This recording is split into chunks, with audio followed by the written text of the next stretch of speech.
Hello बच्चों, मैं हूं डॉक्टर आर के खत्री और आज से हम पढ़ेंगे मैथमेटिक्स क्लास 11 चैप्टर 1 सेट्स। चलिए फिर स्टार्ट करते हैं। सेट क्या होता है? एक कलेक्शन होता है, जैसे कि एक किचन सेट, एक शॉपिंग मॉल भी कलेक्शन है, और एक अलमीरा या क्लोजेट जिसे हम बोलते हैं वो भी एक कलेक्शन है क्लॉथ्स का। मोबाइल कलेक्शन है ऐप्स का। कैलेंडर कलेक्शन है मंथ्स का। और सेट ऑफ बुक्स स्कूल में होते हैं वो भी एक सेट है। इसी तरह लाइब्रेरी एक बुक्स का कलेक्शन है। और आपकी फेवरेट टीम राजस्थान रॉयल्स, वो भी एक कलेक्शन है आपके फेवरेट प्लेयर्स का।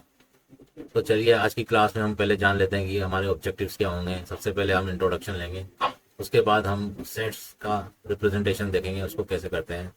उसके बाद हम जानेंगे डिफरेंट टाइप्स ऑफ सेट्स क्या क्या हैं। और सबसे बाद में हम वेन डायग्राम लेंगे, वेन डायग्राम जो कि के सोल्यूशन के लिए काम में आता है। और हम सेट्स के डिफरेंट ऑपरेशन भी देखेंगे। ठीक है, चलिए इंट्रोडक्शन पार्ट हम देखते हैं। A set is a well-defined collection of objects। यहाँ वेल डिफाइंड का मतलब है सेम फॉर ऑल, यानी कि यहाँ पर कोई डाउट नहीं होना चाहिए। जैसे कि इंग्लिश अल्फ़ाबेट्स में वोवेल्स का कलेक्शन होता है, वो एक सेट है। इसको हम कैपिटल वी से डिनोट कर सकते हैं। और इसके जो एलिमेंट्स होते हैं हमें पता है A E I O U, 5 ही होते हैं वोवेल्स। इनको हम कर्ली ब्रेसेस के अंदर लिखते हैं और स्मॉल केस में लिखेंगे। इनका ऑर्डर कोई भी हो सकता है और ये डुप्लीकेट बिल्कुल भी नहीं हो सकते हैं, ये सब डिस्टिंक्ट होंगे। अगर कोई एलिमेंट बिलोंग करता है किसी सेट से तो हम लिखते हैं V means U belongs to V. इसके लिए सिंबल ये वाला होता है ई। और अगर बिलोंग नहीं करता है उससे तो ई क्रॉस वाला सिंबल होता है। चलिए देखते हैं। आप वर्ड है स्कूल, इसके लेटर्स का सेट बनाते हैं। यहाँ पर आप देखिए कि यहाँ पर 2 बार ओ आ रहा है, लेकिन जब सेट बनेगा तो उसमें एक ही बार ओ आएगा क्योंकि डुप्लीकेट्स आर नॉट अलाउड। चलिए अब सेट्स के कुछ एग्जांपल्स लेते हैं जो कि वेल डिफाइंड है। The collection of all months of a year beginning with the letter J. एक साल में जे लेटर से स्टार्ट होने वाले 3 मंथ्स होते हैं, हमें पता है, वेल डिफाइंड है। Collection of all boys in your class, defined है, 30-40 है जो भी है। The collection of all natural numbers less than 100, 100 से नीचे वाली natural numbers 1 to 99, well defined है, हम बता सकते हैं। A collection of novels written by the writer Munshi Premchand, Munshi Premchand ji ने अपनी लाइफ में 20-25 नॉवेल्स लिखे होंगे, वेल डिफाइंड है। इसी तरह the collection of all even integers, integers plus minus होते हैं, even 2 4 6 8 -2 -4 -6। The collection of all the question in this chapter, अब बुक प्रिंट हो चुकी है, उसमें जितने भी क्वेश्चन हैं वो वेल डिफाइंड है। चलिए अब देखते हैं कुछ सेट्स जो कि वेल डिफाइंड नहीं है। The collection of the 10 most talented writers of India, अब आपके हिसाब से कुछ और हो सकते हैं, मेरे हिसाब से कुछ और, ये सेट नहीं हो सकता। A team of 11 best cricket batsman of the world, अब इंडियंस के हिसाब से कुछ और हो सकते हैं, ऑस्ट्रेलियंस के हिसाब से कुछ और हो सकते हैं, इसलिए वेल डिफाइंड नहीं हो सकता। अ collection of the most dangerous animals in the world, आपके और मेरे हिसाब से अलग हो सकते हैं।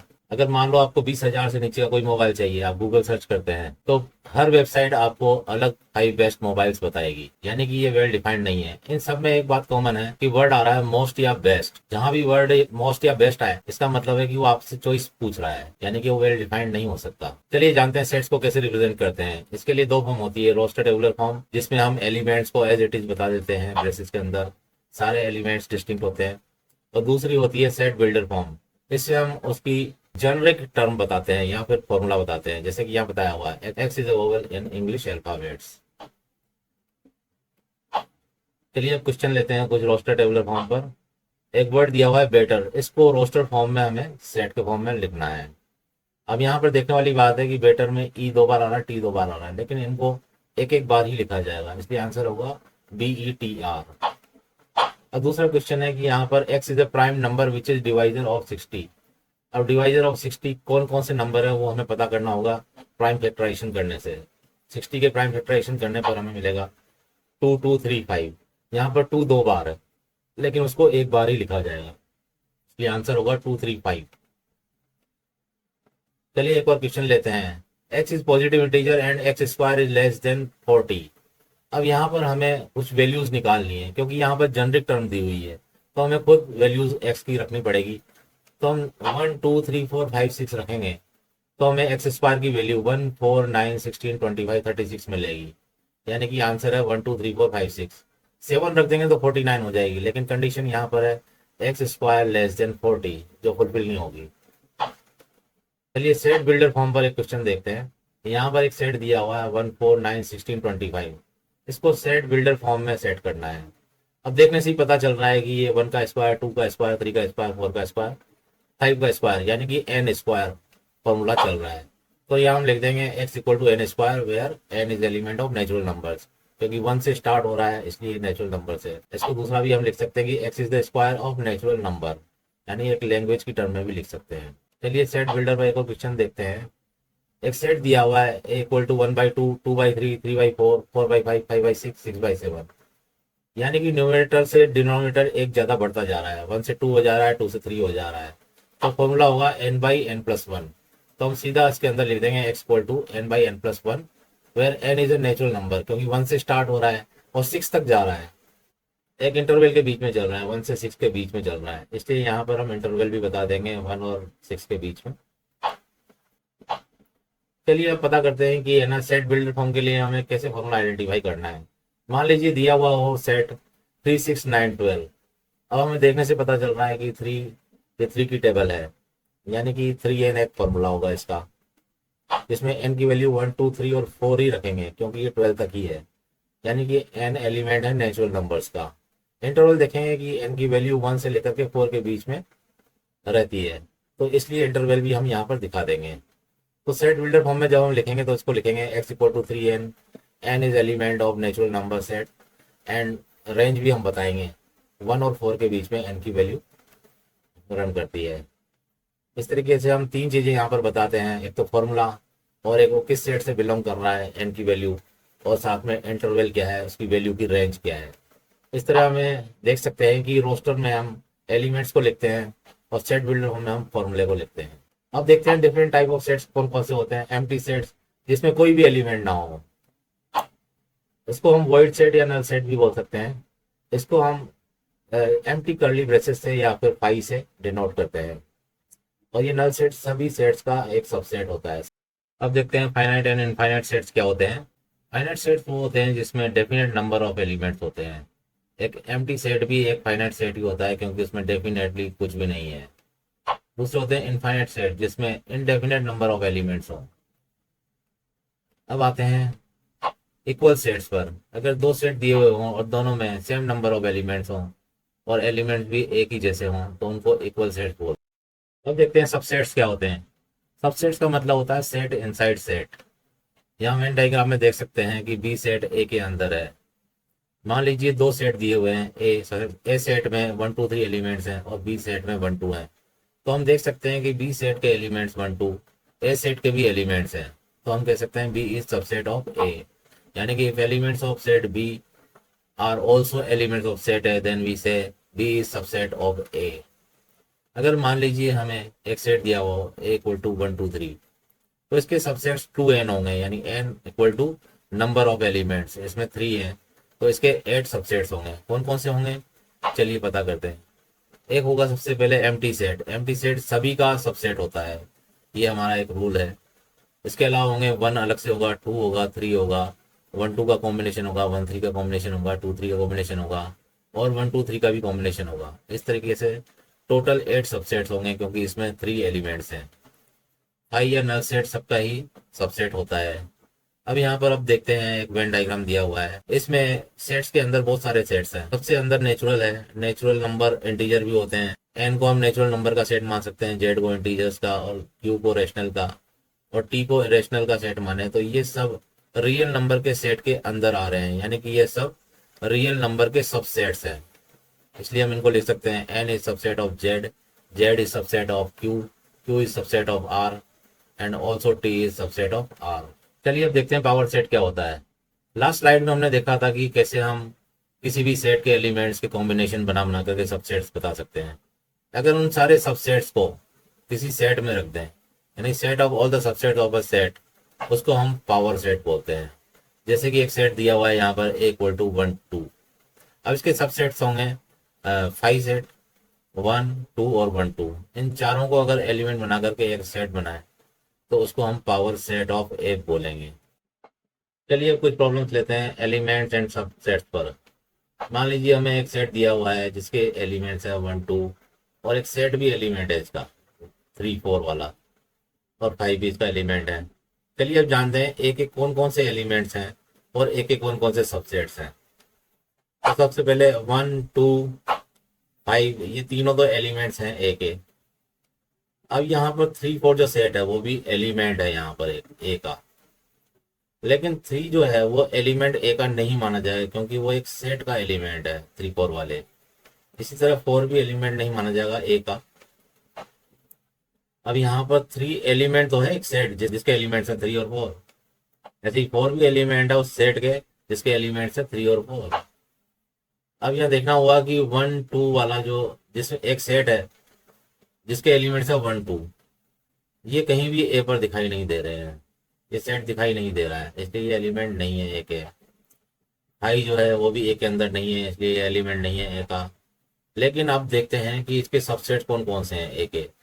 5 सभी सेट्स का सबसेट होता है, इसलिए यहाँ पर 5 ही सबसेट माना जाएगा ए का।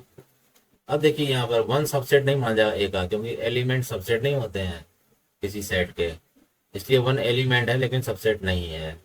2 भी सबसेट नहीं है, 5 भी सबसेट नहीं है, और 3 4 नाम का जो एलिमेंट है यहाँ पर सेट के रूप में वो भी सबसेट नहीं है ए का। अब 3 भी सबसेट नहीं है ए का क्योंकि ये तो एलिमेंट है 3 4 वाले सेट का। ऐसे ही 4 भी सबसेट नहीं है ए का। Elements are not subsets. अब यहाँ देखना होगा कि एक सेट है जिसका एलिमेंट है 1, तो ये सबसेट है ए का क्योंकि 1 ए में भी है। अब यहाँ एक दूसरा सेट है जिसके एलिमेंट्स है 1 और 2, ये भी सबसेट है ए का क्योंकि इसके एलिमेंट्स ए में भी एलिमेंट्स हैं। अब एक और सेट है 1 2 5, ये भी सबसेट माना जाएगा ए का क्योंकि इसके एलिमेंट्स ए में भी एलिमेंट्स हैं। अब 3 4 सेट का जो एक एलिमेंट है एक सेट के अंदर वो भी सबसेट है ए का। अब यहाँ देखने वाली बात है कि 1 2 3 जो एलिमेंट्स हैं किसी सेट के वो सबसेट नहीं है ए के क्योंकि 3 जो है वो एलिमेंट नहीं है ए का। इसी तरह 1 2 4 एक सेट के अंदर एलिमेंट्स हैं, 4 नहीं है एलिमेंट ए का इसलिए ये सबसेट नहीं है ए का। ऐसे ही 1 3 4 होगा क्योंकि 3 4 एलिमेंट्स नहीं है ए के, तो ये भी सबसेट नहीं है ए का। अब एक सेट है जिसके अंदर 5 है एलिमेंट, 5 एलिमेंट नहीं है ए का इसलिए ये भी सबसेट नहीं है ए का। Sets can be elements but elements are not subset.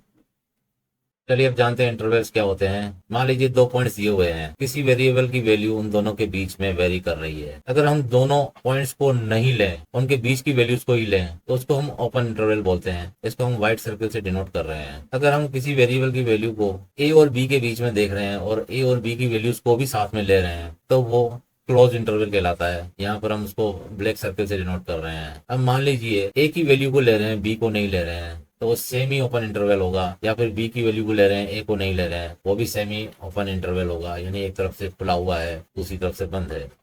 चलिए देखते हैं इसको डिनोट कैसे करते हैं। अगर ओपन इंटरवल है तो ओनली ग्रेटर देन साइन आएगा और इसको ओनली पैरेंथेसिस में ही लिखा जाएगा, जैसा कि हम देख रहे हैं, क्योंकि इसमें ए और बी को नहीं लिया जा रहा। क्लोज इंटरवल में ए और बी को भी लिया जा रहा है, इसलिए ग्रेटर देन इक्वल टू का साइन दोनों तरफ आ रहा है और इसको हम ब्रैकेट्स में डिनोट करते हैं। तीसरे टाइप के होते हैं सेमी ओपन इंटरवल, जिसमें एक को लिया जा रहा है दूसरी को नहीं लिया जा रहा है। पहले एग्जांपल में बी को लिया गया है इसलिए बी की तरफ ब्रैकेट है, तो ए को नहीं लिया गया इसलिए ए की तरफ पैरेंथेसिस है। ऐसे ही greater than equal to sign B के साथ है, ए के साथ ओनली ग्रेटर देन है। इसी तरह अगर ए को लिया जाए और बी को नहीं लिया जाए तो वो भी सेमी ओपन इंटरवल ही होगा।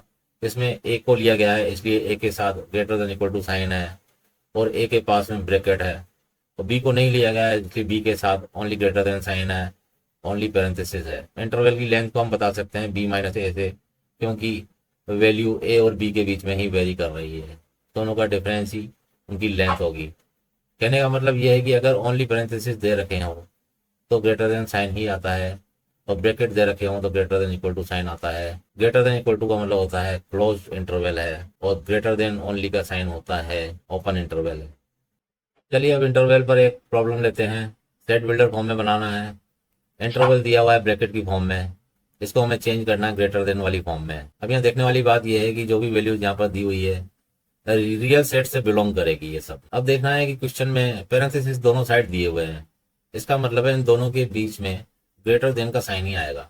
इस तरीके से हम इसको लिखेंगे, एक्स एलिमेंट ऑफ आर है और -3 0 के बीच में ग्रेटर देन के साइन है दोनों तरफ।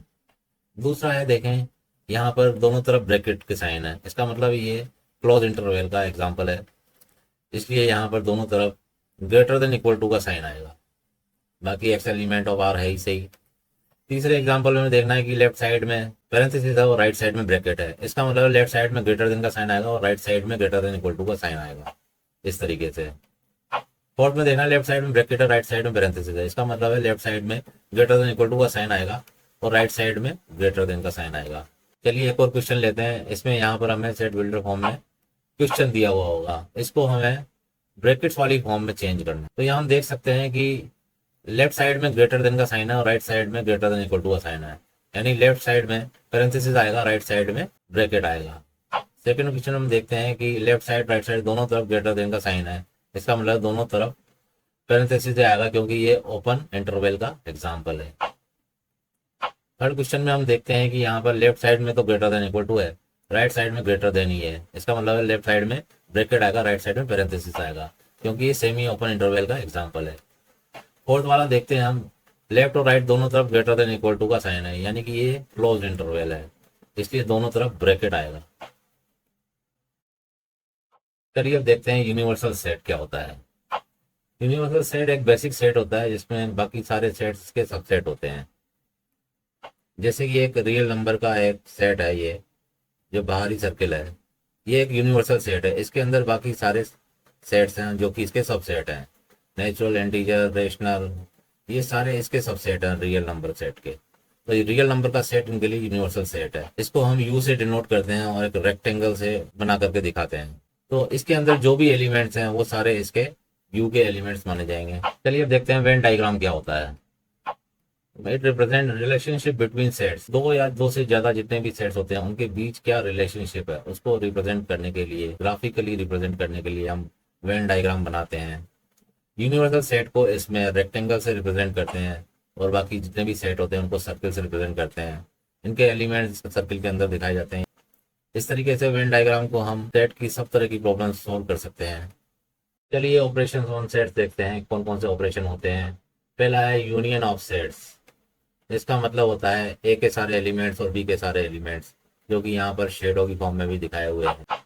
अगर मान लीजिए हमारे पास दो सेट दिए हुए हों, एक जिसमें एलिमेंट्स है 1 2, बी जिसमें एलिमेंट्स है 1 3 4, तो ए यूनियन बी होगा 1 2 3 4। सारे एलिमेंट्स डिस्टिंक्ट होने चाहिए बस। अगर मान लीजिए बी सबसेट है ए का, यानी बी ए के अंदर है, तो ए यूनियन बी ए के बराबर ही होगा, जो कि बड़ा वाला सेट होगा। इसी तरह अगर ए सबसेट है बी का, तो ए यूनियन बी बी होगा क्योंकि ए बी के अंदर है। चलिए कुछ प्रॉब्लम्स लेते हैं यूनियन ऑफ सेट्स पर।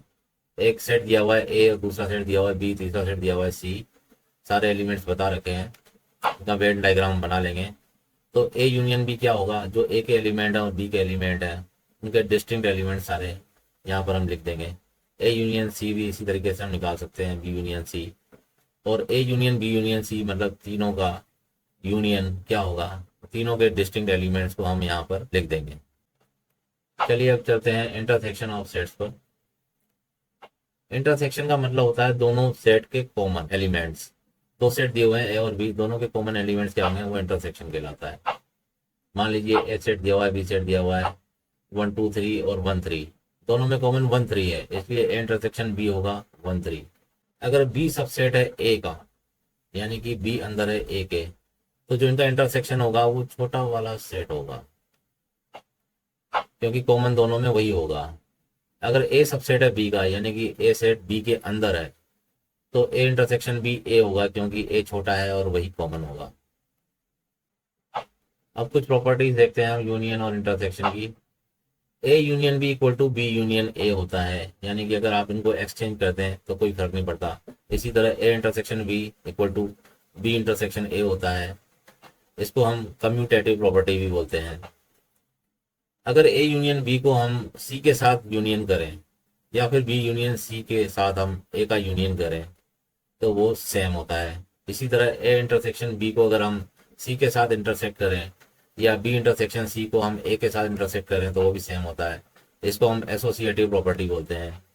ए यूनियन फाई ए के बराबर ही होता है क्योंकि दोनों में बड़ा सेट ए है और फाई सबसेट है ए का। तो जब भी दो सेट का हम यूनियन निकालेंगे तो जो बड़ा वाला सेट होगा वही यूनियन आता है। ऐसे ही ए इंटरसेक्शन फाई में जो छोटा होगा वही आएगा, क्योंकि दोनों में कॉमन छोटा वाला ही होगा।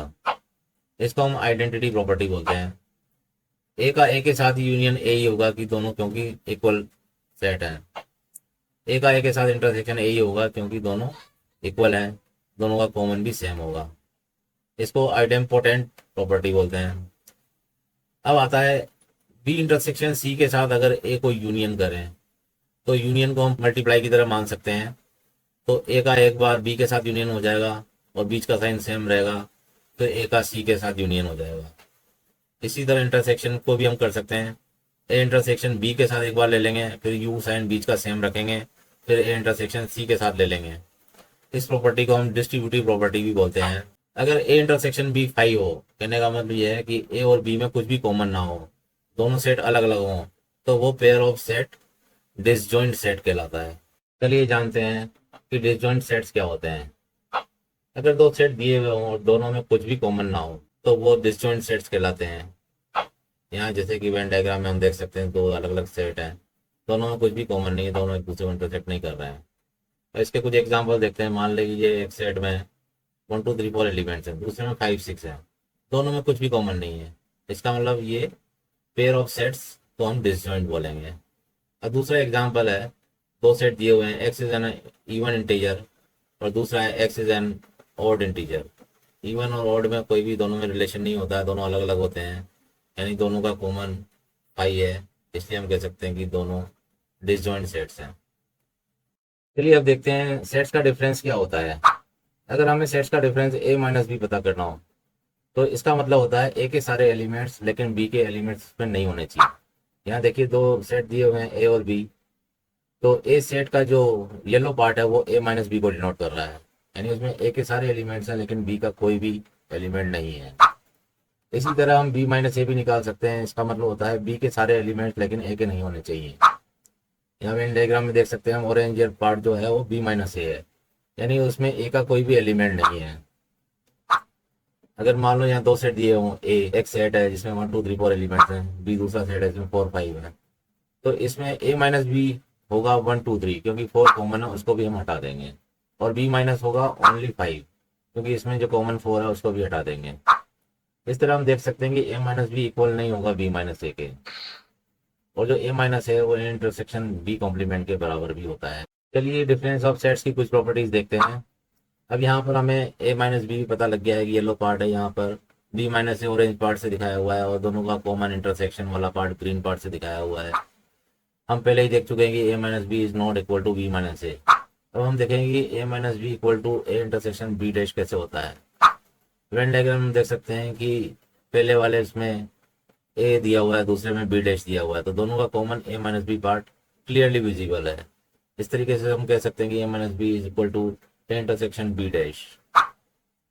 अब ए माइनस बी जो है वो येलो पार्ट दिया हुआ है, बी माइनस है जो ऑरेंज पार्ट है, दोनों में कोई रिलेशन नहीं है, दोनों अलग अलग है, इसलिए दोनों डिसजॉइंट सेट्स भी हैं। अगर ए सबसेट होगा बी का तो ए माइनस बी 5 होगा क्योंकि ए छोटा है बी से। ए में से ए को माइनस करेंगे तो कुछ भी नहीं बचेगा, इसका मतलब 5। ए में से अगर कुछ भी नहीं को माइनस कर देंगे तो ए ही बचेगा, और 5 में से ए को माइनस कर देंगे तो 5 बचेगा क्योंकि ए 5 छोटा है सेट। अब यहाँ हम देख सकते हैं वेन डायग्राम में कि एन ए यूनियन बी, यानी कि इन दोनों के अगर यूनियन निकालें हम तो उसमें एलिमेंट्स हमें काउंट करने हो तो yellow part plus green part plus orange part तीनों का सम होगा, जैसा कि फॉर्मूले में बताया हुआ है। अब यहाँ पर जो एन ए है, यहाँ पर ए सेट है, वो A minus B yellow part plus green part जो इंटरसेक्शन बी है उसका समीशन है, और एन बी जो है वो B minus A orange part और ग्रीन पार्ट दोनों का सम है। इस तरीके से हम अगर ए यूनियन बी को एन ए और एन बी के टर्म में लिखेंगे तो उसमें N A plus N B minus intersection वाला पार्ट माइनस हो जाएगा। चलिए जानते हैं आप सेट का कॉम्प्लीमेंट क्या होता है। मान लीजिए एक सेट है ए, तो ए कॉम्प्लीमेंट होगा ए के एलिमेंट्स के अलावा बाकी सारे एलिमेंट्स जो यू में अवेलेबल हैं। जैसा कि हम देख सकते हैं ए के बाहर के सारा एरिया शेडेड है, तो ये ए कॉम्प्लीमेंट है। अगर मान लीजिए यू में एलिमेंट्स है 1 2 3 4 और ए में एलिमेंट्स हैं 1 और 2, तो 1 2 को हम यू में से हटा देंगे तो हमें ए कॉम्प्लीमेंट मिल जाएगा। चलिए कॉम्प्लीमेंट्स की कुछ प्रॉपर्टीज देखते हैं। इसमें सबसे इंपॉर्टेंट है डी मॉर्गन लॉ। अब ए यूनियन बी का कॉम्प्लीमेंट निकालने का मतलब है ए यूनियन बी के अलावा बाकी सारा एरिया। जैसा कि हम वेन डायग्राम में देख सकते हैं ए यूनियन बी वाइट है, यानी इसके अलावा बाकी सारा शेडेड है ग्रीन कलर से, वो इसका आंसर होगा। तो ए यूनियन बी का कॉम्प्लीमेंट, ए का कॉम्प्लीमेंट इंटरसेक्शन बी का कॉम्प्लीमेंट होता है, यानी कि जो कॉम्प्लीमेंट दोनों सेट पे लग जाएगा और बीच का जो सिंबल है वो चेंज हो जाएगा, यूनियन से इंटरसेक्ट हो जाएगा। इसी तरह ए इंटरसेक्शन बी का कॉम्प्लीमेंट जो है वो इसके ए इंटरसेक्शन बी के अलावा का जो पार्ट है वो सारा पार्ट ए इंटरसेक्शन बी का कॉम्प्लीमेंट कहलाएगा। यहाँ पर भी इंटरसेक्शन चेंज हो जाएगा यूनियन में। हम जानते हैं ए कॉम्प्लीमेंट यू माइनस ए होता है, ए कॉम्प्लीमेंट का कॉम्प्लीमेंट ए ही होगा, यू का कॉम्प्लीमेंट फाई होगा और फाई का कॉम्प्लीमेंट यू होगा। अब ए का ए कॉम्प्लीमेंट के साथ यूनियन यू ही होगा, जैसा कि हम वेन डायग्राम में देख सकते हैं कि दोनों का यूनियन पूरा वाला हिस्सा होगा यानी कि यू होगा। और ए इंटरसेक्शन ए कॉम्प्लीमेंट अगर हम निकालेंगे तो दोनों में कुछ भी कॉमन नहीं है, इसका मतलब फाई होगा। चलिए एक प्रॉब्लम लेते हैं कॉम्प्लीमेंट पर। यू दिया हुआ है, ए दिया हुआ है, बी दिया हुआ है, तो हमें पहले हमें ए यूनियन बी का कॉम्प्लीमेंट निकालना है। तो पहला क्वेश्चन हम देखते हैं, ए यूनियन बी का हमें कॉम्प्लीमेंट निकालना है। ए दिया हुआ है 1 2, बी दिया हुआ है 2 3, तो इसका ए यूनियन बी आ जाएगा 1 2 3। अब 1 2 3 को हम अगर यू में से हटा देंगे तो बचेगा 4 5, जो कि हमारा ए यूनियन बी का कॉम्प्लीमेंट आ जाएगा। इसी तरीके से इसको एक्सपांड करके हम सॉल्व कर सकते हैं। पहले ए कॉम्प्लीमेंट निकालेंगे जो कि होगा 3 4 5, फिर बी कॉम्प्लीमेंट निकालेंगे जो होगा 1 4 5। इन दोनों में कॉमन देख लेंगे 4 5 आ रहा है, ए यूनियन बी का कॉम्प्लीमेंट इसके बराबर है, इसलिए हम प्रूव कर सकते हैं। दूसरे क्वेश्चन में हमें ए इंटरसेक्शन बी का कॉम्प्लीमेंट निकालना है जो कि 2 होगा, क्योंकि 1 2 और 2 3 में 2 ही कॉमन है। इसको अगर हम यू में से हटा देंगे तो 1 3 4 5 बचेगा। इसी तरह इसको एक्सपांड करके हम ए कॉम्प्लीमेंट बी कॉम्प्लीमेंट निकाल लेंगे, उनका यूनियन करके हमें यही आंसर प्राप्त होगा। इस तरीके से हम इसको प्रूव कर सकते हैं। चलिए अब जानते हैं कार्डिनल नंबर्स किसको कहते हैं। कार्डिनल नंबर्स का मतलब होता है number of elements present in the set. A के कार्डिनल नंबर्स एन ए को डिनोट करते हैं और बी के कार्डिनल नंबर्स एन बी को डिनोट करते हैं। अब यहाँ वेन डायग्राम देखते हैं और हम पता करते हैं ए यूनियन बी का कार्डिनल नंबर क्या है। हम देख सकते हैं A union B yellow part, orange part और ग्रीन पार्ट से मिलकर बना होता है, तो इसके कार्डिनल नंबर होंगे A minus B, A intersection B और बी माइनस ए का सम। इसी तरह हम एन ए भी निकाल सकते हैं। ए के कार्डिनल नंबर्स येलो और ऑरेंज पार्ट से मिलकर बना होता है ए सेट, तो लिख सकते हैं A minus B plus A intersection B का सम। इसमें से हम ए माइनस बी को निकाल लेंगे टर्म को। अब बी के सेट के हम कार्डिनल नंबर देख सकते हैं जो कि ग्रीन और ऑरेंज से मिलकर बना है, यानी कि N B minus A plus N A intersection B से। इसमें भी हम बी माइनस ए को निकाल लेंगे और ए माइनस बी और बी माइनस ए के जो कार्डिनल नंबर्स हैं उसको ऊपर वाले फॉर्मूले में रख देंगे, तो हमें एन ए और एन बी की टर्म में भी फॉर्मूला आ जाएगा ए यूनियन बी के कार्डिनल नंबर्स का। चलिए अब देखते हैं कि अगर 3 सेट दिए हुए हों तो उनका कार्डिनल नंबर कैसे निकालते हैं। यहाँ पर वेन डायग्राम में देख सकते हैं कि ए बी सी 3 सेट हैं, इन तीनों का कुछ ना कुछ कॉमन भी है। अब यहाँ पर ये देखना है कि तीनों के कॉमन डबल हैं, क्योंकि एक के ऊपर एक ओवरलैप कर रहे हैं, तो इन तीनों को हमें फॉर्मूले में माइनस करना होगा। देखते हैं, तो N A union B union C निकालेंगे। इसके लिए हम सबसे पहले N A plus N B plus N C को ऐड कर देंगे जो कि सेपरेटली अलग है। उसके बाद हम जो कॉमन है इनके ओवरलैप कर रहे हैं उसके एक पार्ट को माइनस कर देंगे, यानी A intersection B, B intersection C और ए इंटरसेक्शन सी को माइनस कर देंगे। अब इन तीनों के डुप्लीकेट्स को माइनस करने के लिए हमें एक कॉमन वाला भी माइनस हो जाएगा, उसको हम ऐड करेंगे and A intersection B intersection C को ऐड कर देंगे। इस तरीके से हमें A union B union C के कार्डिनल नंबर्स मिल जाएंगे। कार्डिनल नंबर्स पर एक प्रॉब्लम लेते हैं। ये क्वेश्चन सर्वे का है। सर्वे को हमेशा यूनिवर्सल सेट माना जाता है। तो 400 स्टूडेंट का एक सर्वे है जिसमें 100 स्टूडेंट्स एप्पल जूस पसंद करते हैं, 150 स्टूडेंट्स ऑरेंज जूस पसंद करते हैं और 75 एप्पल और ऑरेंज दोनों जूस पसंद करते हैं। तो हमें बताना है कि how many students were taking at least 1 juice, यानी कि हमें ए यूनियन बी पता करना है, या तो वो एप्पल जूस पसंद करेंगे या ऑरेंज जूस या फिर दोनों, तो ए यूनियन बी हमें पता करना है। दूसरा क्वेश्चन है how many students were taking neither apple juice NOR orange juice, यानी कि ऑरेंज जूस भी नहीं लेते और एप्पल जूस भी नहीं लेते, तो ए यूनियन बी जो भी हमारा आएगा उसको यू में से माइनस कर देंगे, तो इसका आंसर भी आ जाएगा। तो सबसे पहले हम इसका वेन डायग्राम बना लेते हैं। ए सेट बना रखा है, इसमें 100 स्टूडेंट्स हैं एप्पल जूस वाले और 150 स्टूडेंट्स हैं ऑरेंज जूस वाले। कॉमन है 75, तो ए माइनस बी हमारे पास आ जाएगा 100 माइनस 75 और बी माइनस आ जाएगा 150 माइनस 75। इन दोनों को हम फॉर्मूले में रख देंगे जो कि हमें पता ही है। एन ए यूनियन बी का फॉर्मूला होता है N A plus N B minus N A intersection B, तो हमारे पास आ जाएगा 175। यानी 175 ऐसे स्टूडेंट्स हैं जो एटलीस्ट वन जूस पसंद करते हैं। अब दूसरा क्वेश्चन हमारे पास है कि neither apple juice no orange juice, तो इसको हम यू में से माइनस कर देंगे, 400 में से 175 को माइनस कर देंगे तो 225 आ जाएगा। इस तरीके से हम इस क्वेश्चन को वेन डायग्राम से भी कर सकते हैं और फॉर्मूले से भी कर सकते हैं। अब कार्डिनल नंबर पर एक प्रॉब्लम और लेते हैं। ये प्रॉब्लम है ग्रुप वाली। यहाँ पर ग्रुप को यूनिवर्सल सेट नहीं माना जाएगा, ओनली सर्वे को यूनिवर्सल सेट माना जाता है। ग्रुप यहाँ पर ए यूनियन बी ही होगा। तो ए यूनियन बी यहाँ पर दिया हुआ है 400, क्योंकि 400 का एक ग्रुप है। 250 हिंदी बोल सकते हैं, 200 इंग्लिश बोल सकते हैं। तो हमें बताना है कि हिंदी और इंग्लिश दोनों कितने बोल सकते हैं, यानी ए इंटरसेक्शन बी हमें निकालना है।